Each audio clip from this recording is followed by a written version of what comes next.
ilalagay ko dun sa table, di ba? Para hindi ako mahirapan pag ano.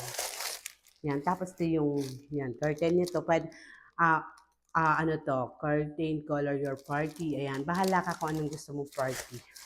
Nilahat ko na kasi ito pa. Tapos nag-order ako nitong balloons na gold. Para pasok siya dun sa gold kasi yung sa Santo Niño, di ba? Tapos yan, depende sa inyo kung anong color ang gusto mo. Ayan.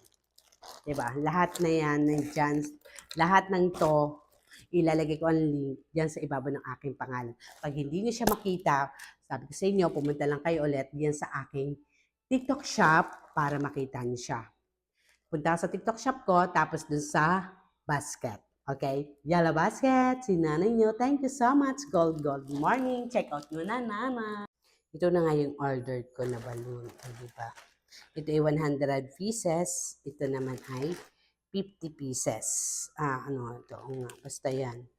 Tapos ito yung pamparty. Tapos ito yung design na para gagawin mong flowers yung balloon mo.